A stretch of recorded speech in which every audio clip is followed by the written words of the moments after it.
Hello friends, welcome to study कर। मैं हूं आपका दोस्त प्रभाकर।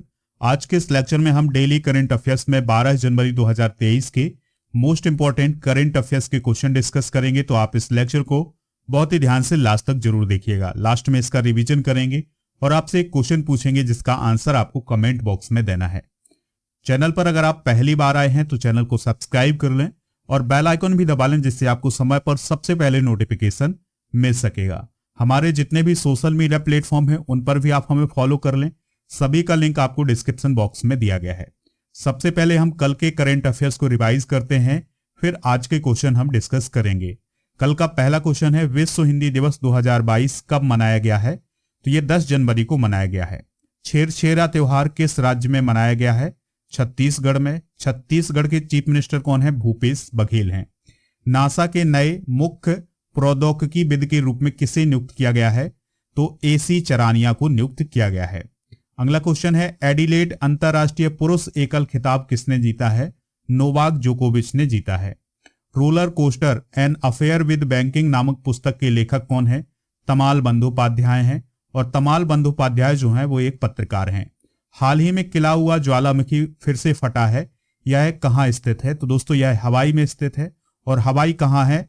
अमेरिका में है। ठीक है, तो अमेरिका का स्टेट है एक हवाई, वहीं पर अभी हाल ही में खिला हुआ ज्वालामुखी में विस्फोट हुआ है। अगला क्वेश्चन है, कौन 10 से 16 जनवरी 2023 तक स्टार्टअप इंडिया इनोवेशन वीक का आयोजन कर रहा है? तो उद्योग संवर्धन और आंतरिक व्यापार विभाग के द्वारा स्टार्टअप इंडिया इनोवेशन वीक शुरू किया गया है। भारत ने किस देश के साथ यंग प्रोफेशनल स्कीम्स शुरू की है? तो ये ब्रिटेन के साथ शुरू की है।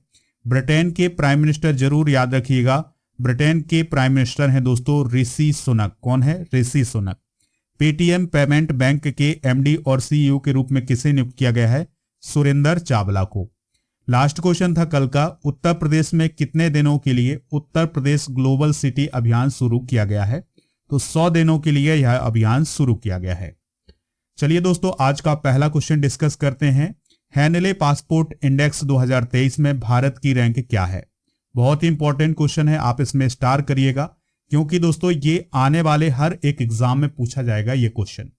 तो 2023 में भारत की रैंक है 85, लेकिन 2022 में भारत की रैंक कितनी थी? 87, यानी 2 अंकों का सुधार हुआ है भारत की रैंक में। ठीक है, तो हैनले पासपोर्ट इंडेक्स 2023 में भारत की रैंक कितनी है? 85 है। दोस्तों पहले स्थान पर कौन सा देश है? जापान। ठीक है, तो जापान लगातार 5वें वर्ष टॉप पोजीशन पर बना हुआ है। और सिंगापुर और कोरिया दोनों संयुक्त रूप से दूसरे स्थान पर है। इसके बाद जर्मनी और स्पेन तीसरे स्थान पर हैं। ठीक है, तो दोस्तों पहले स्थान पर कौन है? जापान, दूसरे स्थान पर सिंगापुर और कोरिया है, और तीसरे स्थान पर जर्मनी और स्पेन है। पिछले साल की तुलना में भारत की स्थिति में 2 अंकों का सुधार हुआ है और रैंकिंग 85 है। दोस्तों भारतीय पासपोर्ट धारक 59 देशों में वीजा मुक्त यात्रा कर सकते हैं। देखिए दोस्तों, जो हैनले पासपोर्ट इंडेक्स है ये इसलिए जारी किया जाता है जिससे ये पता चले कि किस देश के लोग बिना वीजा के अन्य देशों में यात्रा कर सकते हैं। तो भारत के जो लोग हैं वो बिना वीजा के 59 देशों में यात्रा कर सकते हैं। ठीक है, और जबकि जापान के जो लोग हैं वो 193 देशों में, सिंगापुर और साउथ कोरिया के लोग 192 देशों में, जर्मनी और स्पेन के जो लोग हैं वो 190 देशों में, फिनलैंड, इटली और लक्समबर्ग के 189 देशों में, ऑस्ट्रिया, डेनमार्क, नीदरलैंड और स्वीडन के 188 देशों में वीजा मुक्त यात्रा कर सकते हैं। तो दोस्तों ये इंडेक्स आपके लिए बहुत इंपॉर्टेंट है, इसको आप नोट जरूर करिएगा। अगर आप किसी भी एग्जाम की तैयारी कर रहे हैं, चाहे वो मध्य प्रदेश का एग्जाम हो, एसएससी का एग्जाम हो या फिर बैंकिंग का एग्जाम हो, तो दोस्तों इसके लिए आप मॉक टेस्ट ज्वाइन कर सकते हैं। उन सभी का लिंक डिस्क्रिप्शन बॉक्स में दिया गया है। ये मॉक टेस्ट जो है हिंदी और अंग्रेजी दोनों माध्यम में है। अगर आप इसमें छूट प्राप्त करना चाहते हैं तो आप मेरा कूपन कोड यूज कर सकते हैं PS100। चलिए दोस्तों अगला क्वेश्चन डिस्कस करते हैं। किसने वनडे क्रिकेट में घरेलू मैदान पर सचिन तेंदुलकर के सर्वाधिक शतकों यानी 20 शतकों के रिकॉर्ड की बराबरी की है? तो दोस्तों बात करें अगर हम सचिन तेंदुलकर की, तो सचिन तेंदुलकर ने ओडीआई में यानी वनडे क्रिकेट में 20 शतक लगाए हैं इंडिया में। ठीक है, और इनके इस रिकॉर्ड की अभी हाल ही में बराबरी की है विराट कोहली ने। विराट कोहली ने भी भारत में घरेलू यानी कि घरेलू मैदानों पर 20 शतक लगाए हैं। ठीक है, तो ये रिकॉर्ड की बराबरी किसने की है? विराट कोहली ने की है, जो श्रीलंका के साथ अभी हाल ही में मैच हुआ था 10 जनवरी 2023 को, उसमें उन्होंने यह उपलब्धि हासिल की है। तो दोस्तों अगर हम बात करें विराट कोहली की, तो विराट कोहली ने अब तक कितने शतक लगाए हैं? टोटल अगर हम बात करें तो उन्होंने 73 शतक लगाए हैं, जिसमें वनडे की बात करें तो वनडे में उन्होंने 45 शतक, और टेस्ट में कितने शतक हैं दोस्तों? उनके 27 शतक हैं, और इसके अलावा एक शतक T20 में है। इस प्रकार से उनके जो शतकों की संख्या हो जाती है वो हो जाती है 73। ठीक है, इसके अलावा अगर हम बात करें सचिन तेंदुलकर की, तो सचिन तेंदुलकर ने अपने करियर में 100 शतक लगाए हैं, जिनमें से जो 51 शतक हैं वो टेस्ट में आए हैं, और 49 शतक जो हैं वो वनडे में आए हैं। तो ये कुछ रिकॉर्ड हैं, इसको आप नोट जरूर करिएगा। अगला क्वेश्चन है, भारत की किस फिल्म के गाने को गोल्डन ग्लोब अवार्ड 2023 मिला है?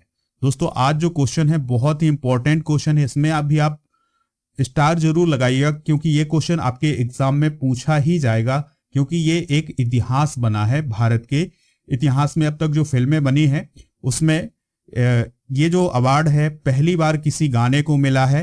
तो आपको बताना है कि उस फिल्म का नाम क्या है जिसे गोल्डन ग्लोब अवार्ड मिला है 2023 का। तो वो फिल्म है RRR। तो दोस्तों इस फिल्म का एक गाना है जिसका नाम है नाटू नाटू, तो उसके लिए गोल्डन ग्लोब अवार्ड मिला है 2023 का। ठीक है, और ये अवार्ड अब तक किसी भी भारतीय फिल्म के गाने को नहीं मिला था।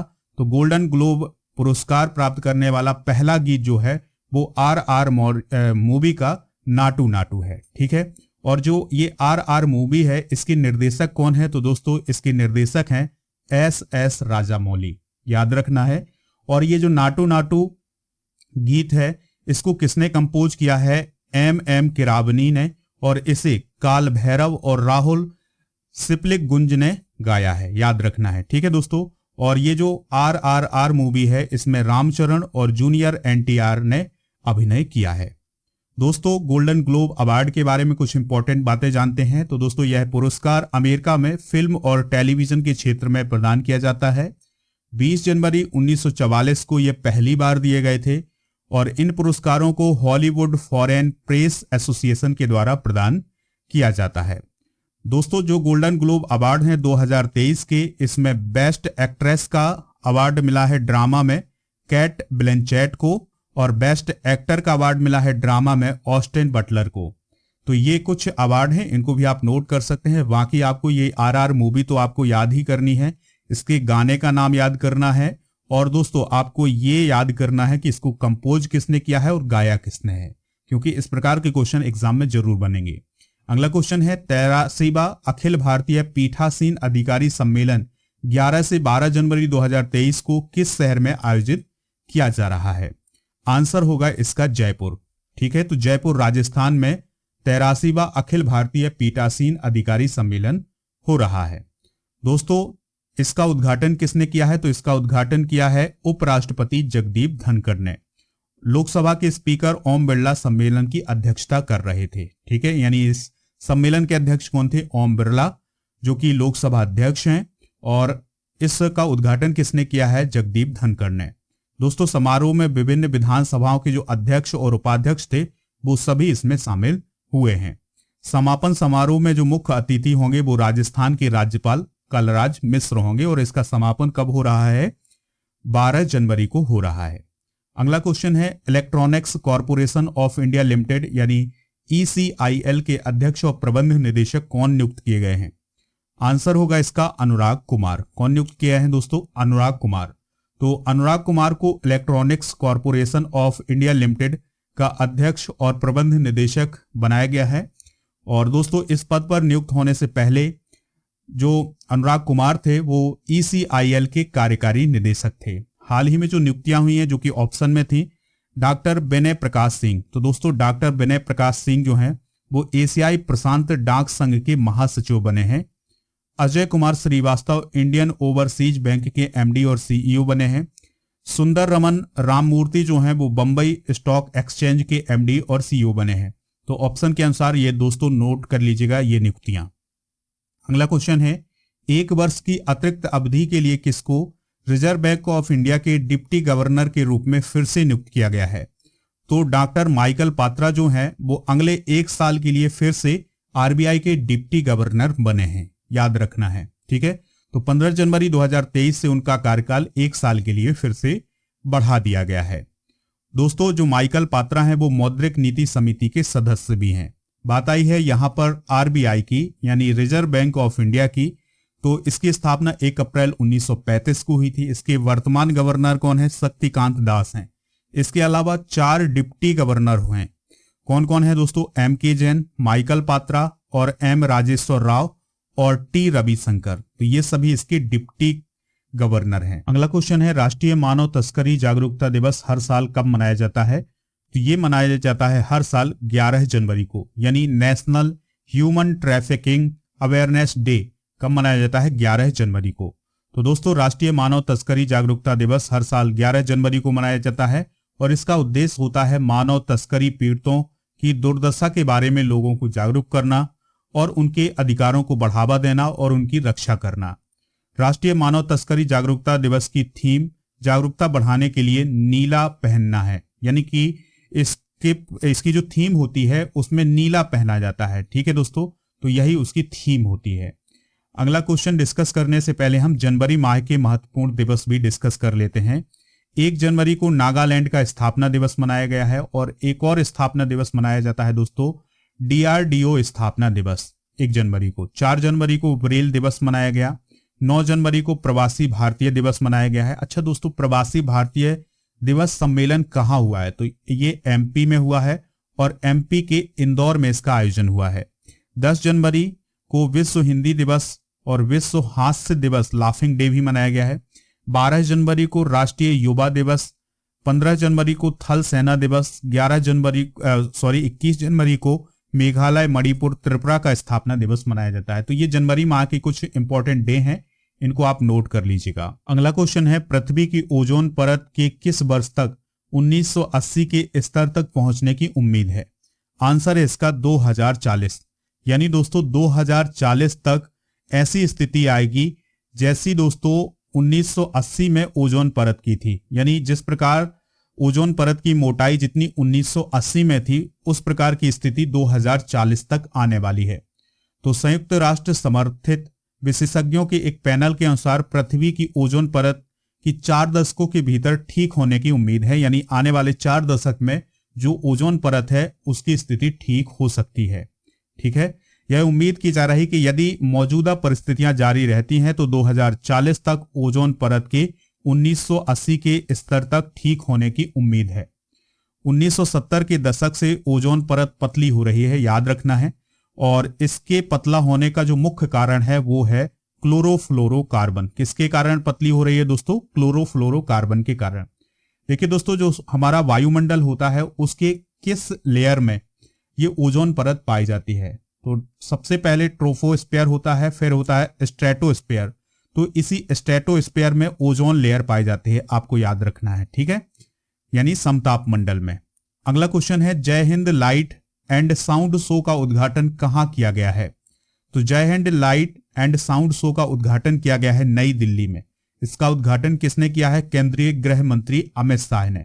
तो 10 जनवरी 2023 को लाल किले पर जय हिंद नया प्रकाश और ध्वनि कार्यक्रम लाइट एंड साउंड शो का शुभारंभ किया गया है और ये हिंदी और अंग्रेजी दोनों भाषाओं में होगा।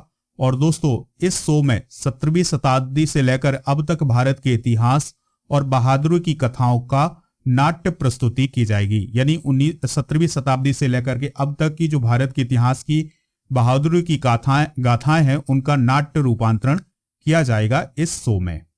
अगला क्वेश्चन है, लास्ट क्वेश्चन है, गैरेथ वेल ने संन्यास की घोषणा की है, वह किस खेल से जुड़े हैं? तो दोस्तों, गैरेथ वेल ने अभी हाल ही में संन्यास लिया है, तो वह किससे जुड़े हुए हैं? फुटबॉल से जुड़े हुए हैं। किस देश के हैं? याद रखना है, वो वेल्स के हैं। कहाँ के हैं दोस्तों?